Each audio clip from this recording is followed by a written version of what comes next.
So good morning guys. तो चलिए start करते हैं आज की यानी कि 17 दिसंबर के इंपॉर्टेंट करंट अफेयर्स को। तो इस प्रश्न में आपसे पूछ रहे हैं दिसंबर 2022 में डेनमार्क के फिर से प्रधानमंत्री के रूप में किसे चुना गया? तो आंसर होगा मेटे फ्रेडरिक्सन को। तो मेटे फ्रेडरिक्सन ये फिर से डेनमार्क की प्रधानमंत्री चुनी गई हैं।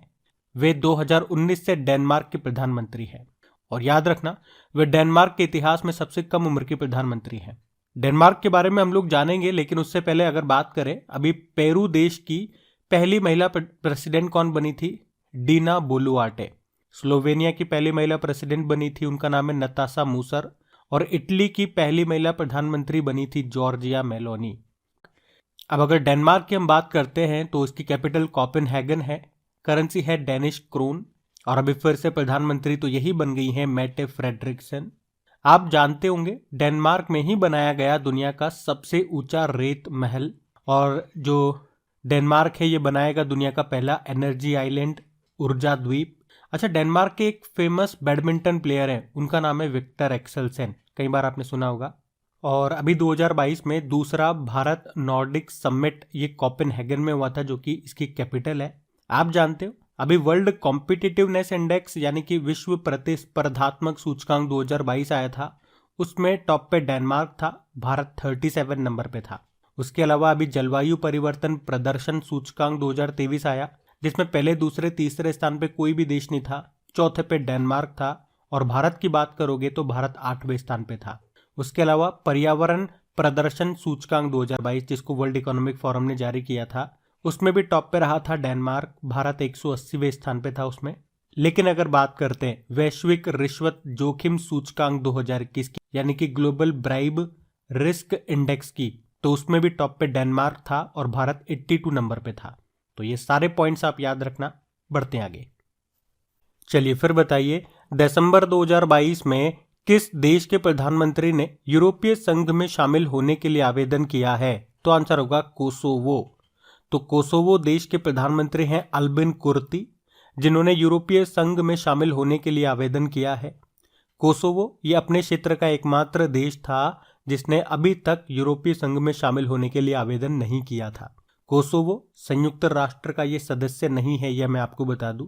और यूरोपीय संघ के 5 राज्यों ने इसकी स्थिति को मान्यता देने से इनकार कर दिया है। यूरोपियन यूनियन की बात करते हैं तो अभी टोटल मेंबर कंट्री यानी कि सदस्य देश इसमें 27 है। और यूरोपीय संघ की संसद के अध्यक्ष कौन है? रॉबर्टा मेट्सोला। यूरोपियन यूनियन का हेडक्वार्टर आपको मिलेगा ब्रुसेल बेल्जियम में, जहां पे नाटो का हेडक्वार्टर भी है। चलो एक प्रश्न मैं आपसे पूछता हूं कि यूरोपियन स्पेस एजेंसी ने अभी कहा था कि वो दुनिया के पहले विकलांग अंतरिक्ष यात्री को लॉन्च करेगा। ये पॉइंट तो आपको याद रखना है, लेकिन मैं आपसे पूछना चाहता हूं उन अंतरिक्ष यात्री का नाम क्या है? और ये आपको बता दूं वो ब्रिटेन से हैं। नाम अगर याद है तो बताइए। बाकी आपको बता दूं 2012 में यूरोपीय संघ को नोबेल शांति पुरस्कार से सम्मानित किया जा चुका है। और वैसे तो आपको याद होगा जो ब्रिटेन है वो यूरोपीय संघ को छोड़ने वाला एकमात्र सदस्य देश है। 2020 में ये इससे बाहर हो गया था। इसी को ब्रेग्जिट बोलते हैं। ब्रेग्जिट यानी कि ब्रिटेन एग्जिट हो गया, ब्रेग्जिट हो गया। और G20 में 19 देश है और एक यूरोपियन यूनियन है। और वैसे तो इसका कहीं मुख्यालय नहीं है G20 का। और 2022 में इसकी अध्यक्षता इंडोनेशिया के पास थी। 17वीं बैठक का आयोजन हुआ था वहां पे। 2023 में भारत में होगा इसकी 18वीं बैठक G20 की। और अगर आपसे पूछे कि यूरो को करेंसी के रूप में अपनाने वाला 20वां देश कौन सा बना था, तो आंसर होगा क्रोएशिया। बाकी बात तो यहाँ पे कोसोवो की भी हुई है। ये एक यूरोपियन कंट्री है जिसकी कैपिटल होती है प्रिस्टीना और इसके प्रधानमंत्री हैं अल्बिन कुर्ती। ध्यान रखना ये। बढ़ते आगे। चलिए फिर बताइए, अभी हाल ही में विजय दिवस कब मनाया गया? तो आंसर होगा 16 दिसंबर को। आपको याद होगा 1971 में भारत ने बांग्लादेश को पाकिस्तान से मुक्त कराया था। 16 दिसंबर 1971 को भारत ने 13 दिनों तक युद्ध करने के बाद पाकिस्तान के खिलाफ युद्ध जीत लिया था। और उस समय पाकिस्तानी सेना के जो प्रमुख थे अमीर अब्दुल्ला खान नियाजी, उन्होंने आत्मसमर्पण कर दिया था।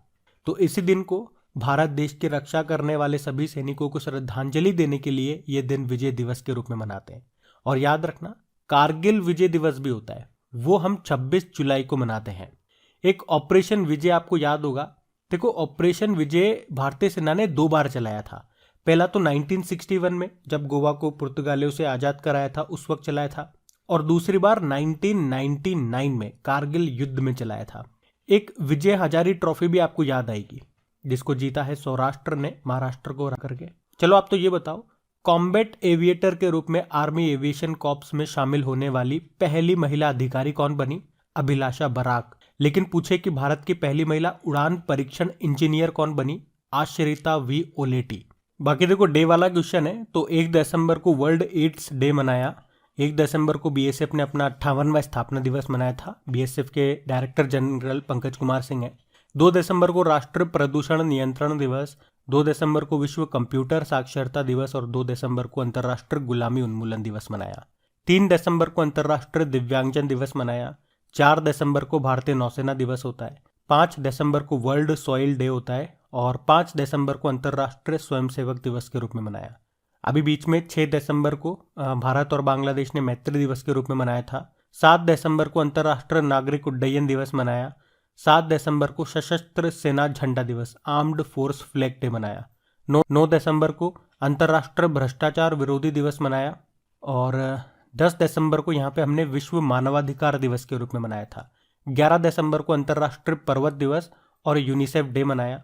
12 दिसंबर को अंतर्राष्ट्रीय सार्वभौमिक स्वास्थ्य कवरेज दिवस मनाया और 14 दिसंबर को राष्ट्रीय ऊर्जा संरक्षण दिवस के रूप में मनाया। तो दिसंबर के ये डेज हैं, ये आप ध्यान रखना। बढ़ते आगे, चलिए फिर बताइए, हाल ही में भारत सरकार के द्वारा किस केंद्र शासित प्रदेश में परिवार पहचान पत्र योजना शुरू करने की घोषणा की गई? तो आंसर होगा जम्मू कश्मीर।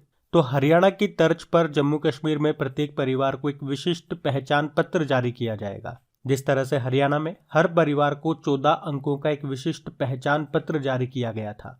और इस योजना का मुख्य उद्देश्य क्या है? केंद्र और प्रदेश सरकार की जन कल्याणकारी योजनाओं का लाभ सीधे योग्य परिवारों तक पहुंच सके। तो इसके होने के बाद जो जन कल्याणकारी योजनाएं आती हैं सरकार की, उसका लाभ उठाने के लिए मतलब बार बार आवेदन नहीं करना पड़ता है। और आपको बता दूं, हरियाणा ने ही सबसे पहले अपने यहाँ परिवार पहचान पत्र योजना को शुरू किया था। वहीं अब जम्मू कश्मीर पूरे देश में पहला केंद्र शासित प्रदेश यानी कि यूनियन टेरिटरी बन जाएगा इसे लागू करने वाला। और जम्मू कश्मीर में ये 8 अंकों का विशिष्ट पहचान पत्र होगा। अब बात जम्मू कश्मीर की है, तो ये रहा मैप में जेके। देखो कश्मीर की बात करें तो इसके जो लेफ्टिनेंट गवर्नर हैं वो वर्तमान में मनोज सिन्हा है। अच्छा, वैसे जम्मू कश्मीर और लद्दाख ये यूनियन टेरिटरी कब बने थे? 2019 में, 31 अक्टूबर 2019 को। आपको याद होगा जम्मू कश्मीर के श्रीनगर में जो हमारे गृह मंत्री अमित शाह, उन्होंने संत रामानुजाचार्य जी की 4 फीट ऊंची स्टैचू का अनावरण किया था, जिसे स्टैचू ऑफ पीस बोलते हैं। अब आपके लिए प्रश्न है, एक स्टैचू ऑफ पीस राजस्थान में स्थापित की गई थी स्टैचू, वो किसकी है, उसकी ऊंचाई कितनी है ये बताओ। और एक संत रामानुजाचार्य जी की एक बड़ी स्टैचू है, आप कह सकते हो बैठी हुई मुद्रा में दुनिया की दूसरी सबसे स्टैचू है, वो कहाँ पे स्थापित की गई थी? इन 2 प्रश्नों के उत्तर आप दोगे। और अगर आप वीडियो का पहली बार देख रहे हैं तो आपको बता दूं कि 2022 में जितनी भी स्टैचूज आपने, मूर्तियां आपने पढ़ी थी, उनका एक स्पेशल वीडियो बना करके अपलोड कर दिया जा चुका है आपकी क्रैक एग्जाम में। और उसकी क्विज भी बना करके अपलोड कर दिए क्रैक एग्जाम एप्लीकेशन में। अगर वो नहीं देखा है तो देख लीजिएगा। बाकी स्टेट बैंक ऑफ इंडिया ने डल झील पर तैरता हुआ एटीएम स्थापित किया था। और देश का पहला फ्लोटिंग एयर थिएटर भी आपको डल झील पे मिलेगा। भारत की पहली कार्बन न्यूट्रल पंचायत बनी है जम्मू कश्मीर का पल्ली गांव। और बताओ, प्रधानमंत्री जन आरोग्य योजना के तहत 100% परिवारों को शामिल करने वाला देश का पहला जिला कौन सा बना? जम्मू कश्मीर का सांबा जिला। और उत्तर भारत का पहला औद्योगिक बायोटेक पार्क का उद्घाटन कहाँ पे किया गया? जम्मू कश्मीर के कठुआ में। दुनिया का सबसे ऊंचा रेलवे आर्क ब्रिज कहाँ पे बन रहा है? जम्मू कश्मीर में, जिसकी लंबाई तो 1.3 किलोमीटर है। चिनाब नदी है इसके नीचे, चिनाब नदी के ऊपर बन रहा है, तो चिनाब नदी से इसकी ऊंचाई है 359 मीटर। तो ये पॉइंट्स ध्यान रखना। बढ़ते आगे, चलिए फिर बताइए, हाल ही में संयुक्त राष्ट्र के द्वारा भारत की किस परियोजना को विश्व के 10 पुनर्जीवित प्राकृतिक कार्यक्रमों में शामिल किया गया? तो आंसर होगा नमामि गंगे कार्यक्रम। तो आप जानते हो कोप 15 का आयोजन अभी कहाँ पे हुआ था? मॉन्ट्रियल, कनाडा में।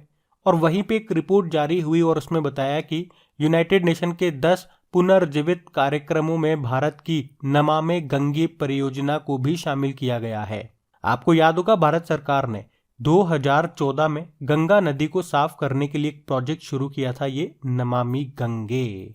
आप जानते हो इसके लिए ब्रांड एम्बेसडर किसे बनाया गया था? चाचा चौधरी को। और नमामि गंगे के महानिदेशक अभी कुछ समय पहले ही बने थे, उनका नाम है जी अशोक कुमार। अच्छा, अभी मैंने बोला कोप 15 का आयोजन हुआ था कहाँ पे? मॉन्ट्रियल, कनाडा में। और मॉन्ट्रियल में 16 सितंबर 1987 को ओजोन संरक्षण के लिए मॉन्ट्रियल प्रोटोकॉल भी हुआ था, वो तो आपको याद है ही सही। बाकी आपसे क्या पूछूं, ये बताओ गंगा नदी की सबसे बड़ी सहायक नदी, तो आप बता दोगे यमुना नदी है। और राष्ट्रीय जलमार्ग 1 ये किस नदी पर है? गंगा नदी पर है, प्रयागराज से हल्दिया। अच्छा, दक्षिण भारत की गंगा किसको कहते हैं? कावेरी नदी को। लेकिन दक्षिण गंगा कहते हैं गोदावरी को, बूढ़ी गंगा ये भी गोदावरी को कहते हैं। अच्छा, ऑपरेशन गंगा ये चलाया था यूक्रेन में फंसे हुए भारतीयों को वापस भारत लाने के लिए, जब रशिया और यूक्रेन के बीच में बमबारियां हुई थी। और परम गंगा सुपर कंप्यूटर की बात करोगे तो इसे स्थापित किया गया आईआईटी रुड़की में। ये पॉइंट्स याद रखना, बढ़ते आगे। चलो फिर बताओ, अभी किस राज्य के द्वारा वनीकरण योजना को शुरू किया गया? तो आंसर होगा केरल। तो अभी केरल सरकार ने आक्रामक पौधों को और विशेष रूप से सेन्ना स्पेक्टाबिलिस नाम के पौधे को जड़ से खत्म करने के लिए, जड़ से उसे उखाड़ फेंकने के लिए और प्राकृतिक वनों को बहाल करने के लिए ये वनीकरण योजना शुरू की है। अब यहाँ पे ये मैंने बोला आक्रामक पौधा, आक्रामक पौधे से क्या मतलब है? तो ये विदेशी आक्रामक पौधे हैं, ये बड़े तेजी से फैलते हैं और मिट्टी में जो भी पोषक तत्व, जो भी न्यूट्रिएंट्स होते हैं ना, उन्हें सोख लेते हैं पूरी तरह से, और इससे दूसरे पौधों को नुकसान होता है। मतलब एक तरह से खरपतवार ही समझो आप इसे, मतलब इसका कोई फायदा नहीं है। हमारी सॉइल को भी नुकसान है, वातावरण को भी नुकसान है, और कोई जानवर वगैरह खा ले तो उसे भी नुकसान ही हो जाता है। तो ऐसे पौधों को उखाड़ फेंकने के लिए, और खास तौर पे एक स्पेशल पौधे का इन्होंने नाम लिखा है सेन्ना स्पेक्टाबिलिस, तो इन्हें उखाड़ फेंकने के लिए, जड़ से उखाड़ेंगे तो बार बार उग जाएंगे, जड़ से उखाड़ फेंकने के लिए केरल ने ये वनीकरण योजना शुरू की है। और इसे केरल की नूलपुझा ग्राम पंचायत के सहयोग से शुरू किया गया।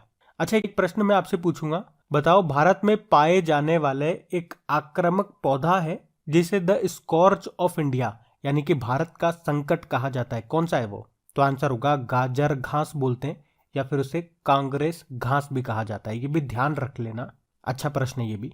बाकी बात यहाँ पे केरल की है, तो ये रहा मैप में केरल। देखो, केरल को गार्डन ऑफ स्पाइस मसालों का बाग कहा जाता है, और कैपिटल इसकी तिरुवनंतपुरम है। भारत का पहला स्पेस टेक पार्क आपको यहीं पे मिलेगा, विक्रम साराभाई स्पेस स्टेशन मिलेगा। और मुख्यमंत्री हैं पिनाराई विजयन, गवर्नर है आरिफ मोहम्मद खान। आपको याद होगा IBSA नेत्रहीन फुटबॉल महिला एशियाई ओशिनिया चैंपियनशिप 2022 का आयोजन हुआ था केरल के कोच्चि में। और अभी नवंबर में 18वां अंतर्राष्ट्रीय टेलीमेडिसिन सम्मेलन का आयोजन ये भी कोच्चि में हुआ। अभी पहले केरल ज्योति पुरस्कार के लिए किसे चुना गया था? MT वासुदेवन नायर को। और केरल का सर्वोच्च फिल्म पुरस्कार है जेसी डेनियल, ये मिला था KP कुमारन को, मलयालम फिल्म निर्माता है ये। बाकी राज्य भर में सोने की यानी कि गोल्ड की एक समान कीमत लागू करने वाला पहला राज्य बना है केरल। आपको पता है भारत का पहला स्वदेशी विमान वाहक पोत कौन सा है? INS विक्रांत। और इसको बनाया किसने? कोचिन शिपयार्ड ने। और भारत का पहला हाइड्रोजन ईंधन वाला इलेक्ट्रिक पोत कौन बनाएगा? ये भी कोचिन शिपयार्ड बनाएगा। और कोचीन इंटरनेशनल एयरपोर्ट ये दुनिया का पहला सौर ऊर्जा से संचालित होने वाला एयरपोर्ट बना है। अच्छा बताओ, किस राज्य ने देश की पहली ऑन्कोलॉजी प्रयोगशाला का उद्घाटन किया? तो आंसर होगा केरल। अभी 75वीं संतोष ट्रॉफी का संबंध फुटबॉल से है, इसको केरल ने जीता पश्चिम बंगाल को हरा करके। पहले केरल ओलंपिक गेम्स का आयोजन हुआ था तिरुवनंतपुरम में, जिसका शुभंकर था नीरज नाम का खरगोश।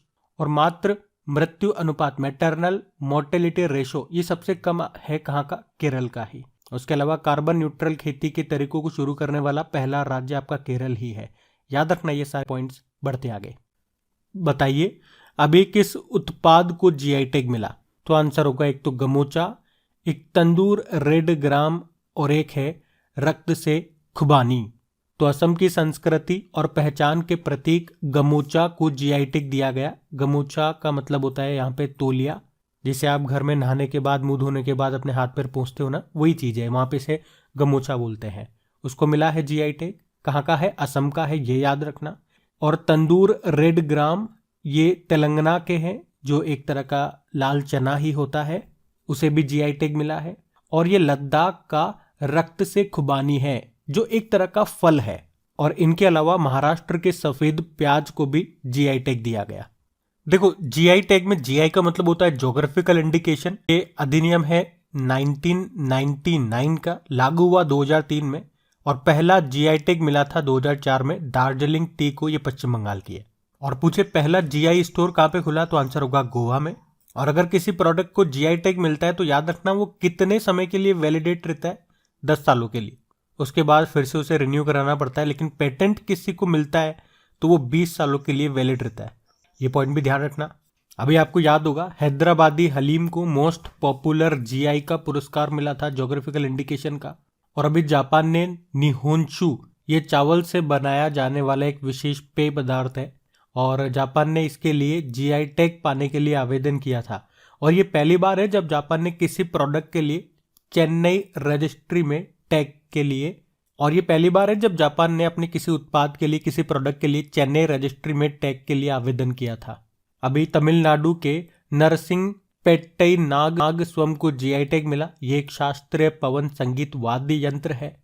उसके अलावा अभी केरल के नीलांबुर टीक को, एडियूर मिर्च को और कुट्टियट्टूर आम को जीआई टैग मिला था। और महाराष्ट्र के सफेद प्याज को मिल गया। महाराष्ट्र के वाडा कोलम चावल को भी जीआई टैग मिल चुका है।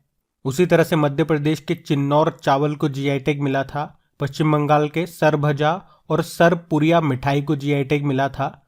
तो नागालैंड की ककड़ी को मिला था। राजस्थान के सोजत मेहंदी को मिल चुका है। असम की जुडीमा राइस वाइन को जीआई टैग मिला था। ये पूर्वोत्तर की पहली शराब है जिसे जीआई टैग मिला था। और तेलंगाना के तेलिया रुमाल को जीआई टैग मिल चुका है, याद रखना। झारखंड की सोहराई खोवर पेंटिंग को मिल चुका है। कश्मीरी केसर को मिल चुका है। तमिलनाडु की कदलई मिठाई को मिल चुका है। मणिपुर के काले चावल को मिल चुका है। और कड़कनाथ मुर्गा कहाँ का है, ये मध्य प्रदेश का है, इसे भी जीआई टैग मिल चुका है। गुच्छी मशरूम हो गया, कश्मीरी केसर, ये जम्मू कश्मीर के हैं, इन्हें भी जीआई टैग मिल चुका है। तो याद रखना ये सारे पॉइंट्स। बढ़ते आगे। चलिए बताइए, दिसंबर 2022 में केंद्र सरकार ने प्रधानमंत्री कौशल को काम कार्यक्रम का नाम बदलकर क्या कर दिया है, तो आंसर होगा प्रधानमंत्री विकास। और यहाँ पे प्रधानमंत्री विकास का मतलब क्या है, प्रधानमंत्री विरासत का संवर्धन। तो केंद्र सरकार ने अभी प्रधानमंत्री कौशल को काम कार्यक्रम का नाम बदलकर ये प्रधानमंत्री विकास कर दिया। ये मंत्रालय की 5 पुरानी योजनाओं को, जैसे कि सीखो और कमाओ, उस्ताद योजना, हमारी धरोहर योजना, नई रोशनी और नई मंजिल योजनाओं को मिलाता है। ये कौशल की मान्यता और मानकीकरण के लिए केंद्र सरकार की एक कौशल विकास पहल है। आपको याद होगा इससे पहले मिड डे मील योजना का नाम बदल दिया गया था। उसका नाम बदल के प्रधानमंत्री पोषण योजना कर दिया गया था। पोषण का मतलब होता है प्रधानमंत्री पोषण शक्ति निर्माण। और नाम बदलने की ही बात है तो आपको याद आएगा, अभी चंडीगढ़ एयरपोर्ट का नाम बदलकर भगत सिंह के नाम पे कर दिया गया। राजपथ का नाम बदल के कर्तव्य पथ कर दिया। हरियाणा के हिसार एयरपोर्ट का नाम बदलकर महाराजा अग्रसेन के नाम पे कर दिया। कर्नाटक के शिवमोग्गा हवाई अड्डे का नाम बदलकर पूर्व मुख्यमंत्री बीएस येदियुरप्पा के नाम पे कर दिया। उत्तर प्रदेश के अयोध्या एयरपोर्ट का नाम मर्यादा पुरुषोत्तम श्री राम के नाम पे कर दिया। राजस्थान के मियाँ का बड़ा रेलवे स्टेशन का नाम महेश नगर हॉल्ट कर दिया। उत्तर प्रदेश के लखनऊ में एक चौराहे का नाम लता मंगेशकर जी के नाम पे रखा। तुर्की देश ने अपना नाम बदल के तुर्की ये कर दिया। और हावड़ा कालका मेल ट्रेन का नाम बदलकर नेताजी एक्सप्रेस कर दिया। मध्य प्रदेश के भोपाल मेट्रो का नाम बदल के भोज मेट्रो कर दिया। और उड़ीसा के राउरकेला में जो भारत का सबसे बड़ा हॉकी स्टेडियम बन रहा है उसका नाम बिरसा मुंडा के नाम पे कर दिया। पंजाब में जो मोहाली इंटरनेशनल हॉकी स्टेडियम है उसका नाम बदल के बलबीर सिंह सीनियर के नाम पे कर दिया। हिमाचल प्रदेश के रोहतांग सुरंग का नाम अटल सुरंग कर दिया। तो याद रखना ये भी सारे पॉइंट्स हैं आपके। बढ़ते आगे। बताइए, फीना वर्ल्ड स्विमिंग चैंपियनशिप 2022 में 100 मीटर ब्रेस्ट स्ट्रोक में किसने राष्ट्रीय रिकॉर्ड बनाया, तो आंसर होगा चाहत अरोड़ा। तो भारतीय तैराक हैं चाहत अरोड़ा, जिन्होंने अभी 14 दिसंबर को ऑस्ट्रेलिया के मेलबर्न में फीना वर्ल्ड स्विमिंग चैंपियनशिप 2022 में महिलाओं के 100 मीटर ब्रेस्ट स्ट्रोक में नेशनल रिकॉर्ड बनाया। उन्होंने 100 मीटर ब्रेस्ट स्ट्रोक रेस को 1 मिनट 13.13 सेकंड में पूरा किया। फीना का मतलब होता है फेडरेशन इंटरनेशनल डी नेटेशन। ये तैराकी, गोताखोरी और भी जैसे ओपन वाटर स्विमिंग जैसे जलीय खेल होते हैं उनके लिए विश्व शासी निकाय है, यानी कि रेगुलेटिंग बॉडी है ये। बढ़ते आगे। चलिए बताइए, उपग्रह संचार के लिए स्पेक्ट्रम की नीलामी करने वाला पहला देश कौन सा है? तो आंसर होगा भारत। तो दूर संचार नियामक ट्राई के अध्यक्ष हैं PD वाघेला और उन्होंने कहा कि भारत पहला देश होगा जो सैटेलाइट कम्युनिकेशन के लिए स्पेक्ट्रम की नीलामी करेगा। तो नीलामी से दूरसंचार क्षेत्र में निवेश आकर्षित होगा। अच्छा, ट्राई का मतलब क्या होता है? Telecom regulatory authority of India, जिसकी स्थापना होती है 1997 में। आपने कहा चेयरमैन यानी कि अध्यक्ष कौन है? PD वाघेला है। तो बात करेंगे कल की वीडियो में पूछे गए प्रश्न के उत्तर की। तो कल आपसे पूछा था कि भारत और किस देश के बीच में काजिंद अभ्यास का आयोजन किया गया? तो आंसर होगा कजाकिस्तान। तो आप सभी ने प्रश्न का बिल्कुल सही उत्तर दिया है। और गाइस, सेशन अच्छा लगे तो प्लीज़ लाइक ज़रूर कीजिएगा और वीडियो को अपने दोस्तों के साथ में शेयर करना मत भूलिएगा। इन सभी का क्विज बना करके अपलोड कर दिया गया आपके क्रिक एग्जाम एप्लीकेशन पे। PDF भी आपको वहीं पे मिल जाएगा। क्रिक एग्जाम एप्लीकेशन का लिंक मिलेगा नीचे डिस्क्रिप्शन बॉक्स में। टेलीग्राम का लिंक भी नीचे मिल जाएगा। अब ये रहा आज का आपका होमवर्क प्रश्न।